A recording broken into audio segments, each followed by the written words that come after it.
नारायण। मानस सरोवर अर्थात श्री रामचरित मानस रूपी सरोवर का वर्णन चल रहा है। रूपक के द्वारा उसकी विशेषताओं को बताते हैं। एक सरोवर से इसकी तुलना करते हुए इस सरोवर की विशेषताओं का वर्णन करते हुए आगे कहते हैं। जे गावहीं यह चरित संभारे, ते यही ताल चतुर रखवारे। सदा सुनहि सादर नर नारी, ते सुरवर मानस अधिकारी। जो लोग इस चरित्र को संभाल कर गाते हैं, अर्थात श्री राम कथा को कहते हैं, वे ही इस राम कथा रूपी सरोवर के चतुर रखवाले हैं। और जो इसे आदरपूर्वक सुनते हैं, वे ही इस मानस के अधिकारी श्रेष्ठ देवता हैं। ध्यान देने की बात है कि यहाँ कथा के वक्ता को, कथा व्यास को रखवाला कहा और श्रोता को देवता कहा। श्रोता को वक्ता से ऊंचा स्थान दिया।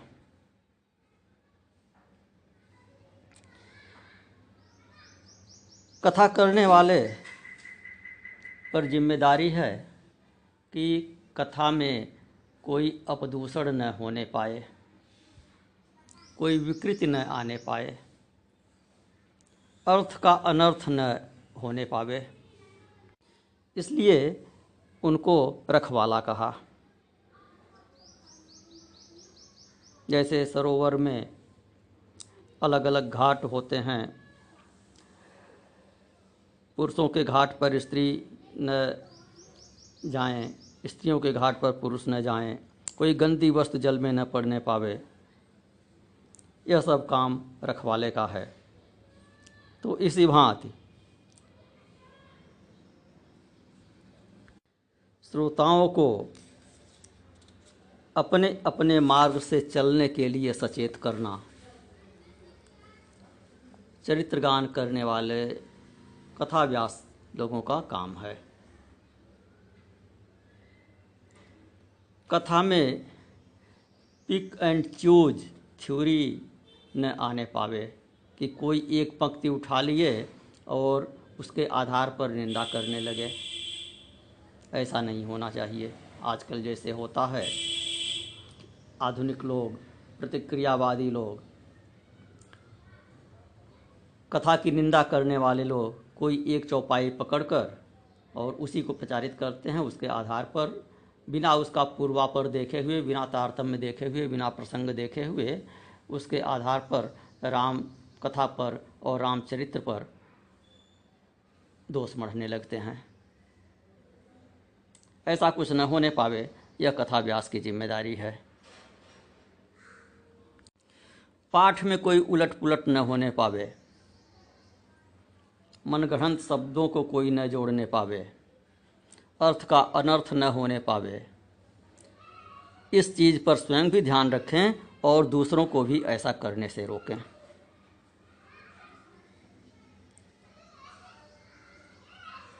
इसलिए चतुर रखवाले कहा। जे गावहीं यह चरित संभारे, ते यह ताल चतुर रखवारे। उनको चतुर रखवाला कहा। आदर के साथ जो नर नारी नियम पूर्वक नित्य सुनते हैं, वे उसी भांति रामचरित के अधिकारी हैं जिस भांति देवतागण मानस सरोवर के अधिकारी हैं। मानस सरोवर के अधिकारी जैसे देवता लोग हैं, वैसे ही इस रामचरित रूपी सरोवर के अधिकारी श्रोता लोग हैं। भाव यह कि यहाँ श्रोता का पद वक्ता से बड़ा है। वक्ता रखवाला है और श्रोता अधिकारी है। श्रोताओं की कुरुच से वक्ता बिगड़ जाते हैं और श्रोताओं की सुरुचि से वक्ताओं में सुधार भी होता है। तो श्रोताओं का भी दायित्व है कि वक्ता को गलत अर्थ करने से रोके,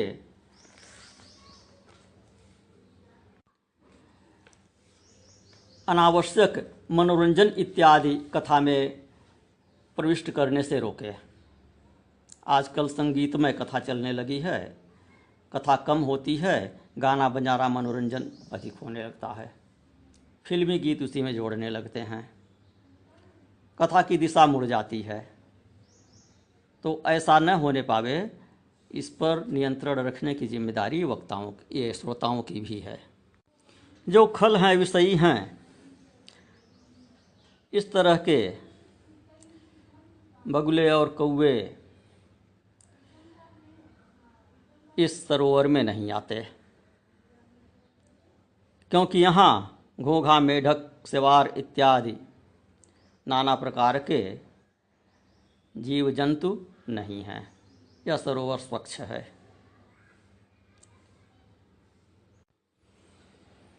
विषयी लोगों को विषय कथा प्रिय होती है, वे राम कथा में रुचि नहीं लेते हैं। पापवंत कर सहज सुभाऊ, भजन मोर ते ही भाव न काऊ, स्वयं श्री राम जी ने कहा। इसलिए यहाँ आडंबरी नहीं आते हैं। अति खल जे विषयी बक कागा, यही सरन कटन जाहि अभागा, संबुक भेक सेवा रसमाना, यहाँ न विषय कथा रसनाना। तही कारण आवत ही हारे, कामी काक बलाक बिचारे। इसी कारण से हृदय से हारे हुए यहाँ कामी काक और बेचारे बगुले नहीं आते हैं, और आते हैं तो ही हारे, हार कर आते हैं। कैसे हार कर? कहीं कोई जबरदस्ती पकड़कर लेकर चला आया, अन्यत्र उन्हें चारा नहीं मिला, बेचारे कहा, बिना मन के आते हैं।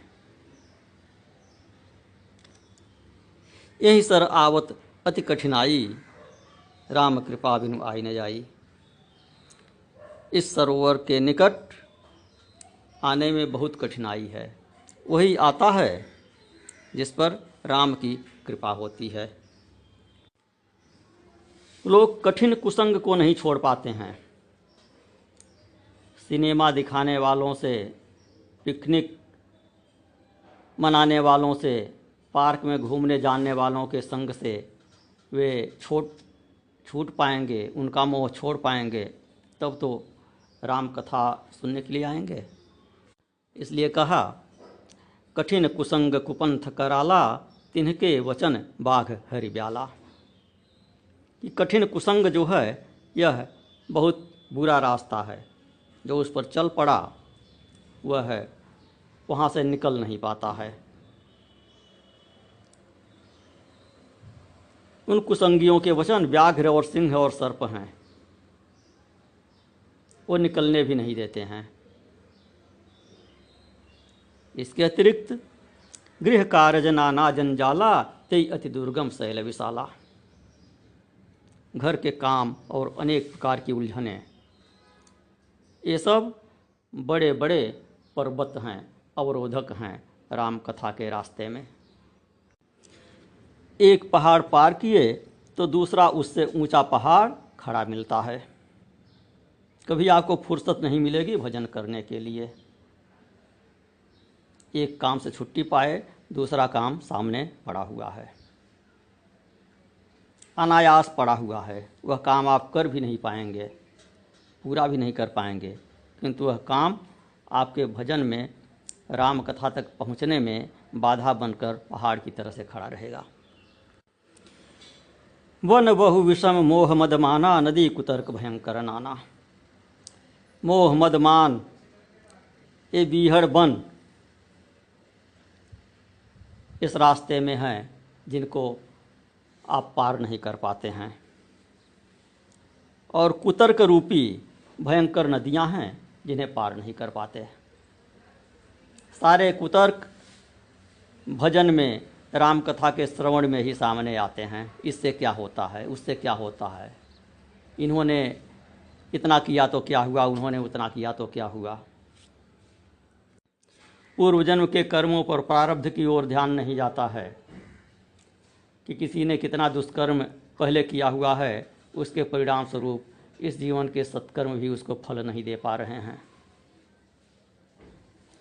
अब उसको देखकर उल्टे इस जीवन में भी आप सत्कर्म न करें, दुष्कर्म की ओर चलते रहें, तो ये तो महामूर्खता ही है। इसलिए कहा कि जे श्रद्धा संबल रहित नहीं संतन कर साथ, तिन कह मानस अगम अति जिन्हिन प्रिय रघुनाथ। इन्हें श्रद्धा रूपी संबल नहीं है, जिनको संतों का साथ नहीं है और जिनको राम जी से प्रीति नहीं है, उनके लिए यह रामचरितमानस की कथा अत्यंत अगम है, उनको समझ में नहीं आएगी। पहले तो सुनेंगे नहीं और कोई सुनाए तो समझ में नहीं आएगी। तो इस रास्ते में यात्रा के लिए 3 चीज़ें आवश्यक हैं। राह खर्च होना चाहिए, साथ में रास्ता दिखाने वाला चाहिए और यात्रा का लक्ष्य चाहिए। कहाँ जा रहे हैं, किस लिए जा रहे हैं, क्या गंतव्य है। तो इस यात्रा में आपका राह खर्च क्या है? श्रद्धा। श्रद्धा के बिना राम कथा की यात्रा नहीं हो सकती है। और रास्ता दिखाने वाला कोई चाहिए। वो कौन हैं? संत लोग हैं, साधु लोग हैं। वही रामचरित का मर्म आपको बताएंगे। अपने से चलने का प्रयास भी करें आप, तो हो सकता है कुछ अर्थ का अनर्थ कर बैठते हैं। ठीक मार्गदर्शन साधु लोग ही करेंगे, क्योंकि उन्हीं को रास्ते का पता है। उनका साथ मिले तो यात्रा होगी। और इस रास्ते का खतरा भी वही उठाएगा जिसको लक्ष्य में प्रगाढ़ श्रद्धा हो, लक्ष्य के प्रति, लक्ष्य प्राप्ति के प्रति दृढ़ हो। लक्ष्य प्राप्त क्या? जिसे अपनी प्रिय वस्तु पाने का उत्साह हो। कहाँ जा रहे हैं, किस लिए जा रहे हैं? तो इस रास्ते का गंतव्य क्या है? राम जी। तो जिसको राम जी प्रिय नहीं हैं, उसको कथा सुनने का कोई तात्पर्य नहीं है। जब राम जी में प्रेम है तो राम को पाने के लिए इस कथा रूपी मार्ग पर वह चलेगा। तो जिसमें श्रद्धा नहीं वह नहीं जा सकता, जिसको संत का साथ न हो वह नहीं जा सकता, और जिसमें राम जी में प्रेम न हो वह नहीं जा सकता। जो करि कष्ट जाई पुनि कोई, जात ही नींद जुड़ाई होई। जड़ता जाड़ विषम उर लागा, गयहु न मज्जन पाव अभागा। कहते हैं कि यदि कोई मनुष्य कष्ट उठाकर यहाँ तक पहुँचता भी है तो यहाँ जाते ही उसे नींद रूप जूड़ी घेर लेती है। सिनेमा देखेंगे, डिस्को देखेंगे तो नींद नहीं आएगी, किंतु भगवान की कथा सुनने बैठेंगे तो तुरंत सबसे पहले नींद का आक्रमण होगा। तो यदि श्रद्धा कमज़ोर है, संतों की प्रेरणा नहीं है, भगवान में उत्कट प्रेम नहीं है, और किसी कारण से, किसी प्रेरणा से कथा सुनने आए भी तो विशेष लाभ नहीं होता है, क्योंकि उसे नींद आने लगती है। नींद जुड़ाई हुई, जूड़ी आने लगती है। जूड़ी का मतलब ठंड लगने लगी, स्नान करने का मन नहीं कर रहा है। तो इस रामकथा रूपी सरोवर में वह स्नान नहीं कर पाता है, नींद रूपी जूड़ी उसको आ जाती है, आचमन नहीं कर सकता है, और नींद आने के कारण कुछ कह सुन भी नहीं सकता है। जाड़ा कलेजे में बैठ जाता है, जड़ता जाड़ विषम उर लागा, हटता नहीं है। तो यहाँ आने पर भी फल सिद्धि नहीं हुई, इसलिए अभागा कहा। गए हुन मज्जन पाव अभागा। आ भी गए राम कथा में तो सो रहे हैं, झपकी ले रहे हैं, अथवा इधर उधर पंच की चर्चा करने लगे, तो यहाँ आकर भी उसका लाभ नहीं उठा सके। फिर क्या होता है, करिन जाय सर मज्जन पाना, फिर आवे समेत अभिमाना, जो बहो रिपु पूछन आवा, सर निंदा करिता ही सुनावा। कि उसे तो उस सरोवर में स्नान किया नहीं गया और न उसके जल का आचमन किया, उल्टा अभिमान के साथ लौट आया,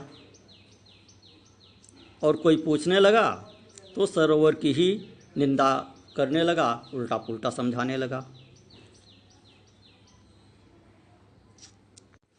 ये सब बाधाएं उसको नहीं घेरती हैं जिस पर राम जी की कृपा होती है। सकल विघ्न व्यापहि नहीं तेहि, राम सुकृपा बिलो कहीं जेहि। गोई सादर सर मज्जन करई, महाघोर त्रैताप नजरई।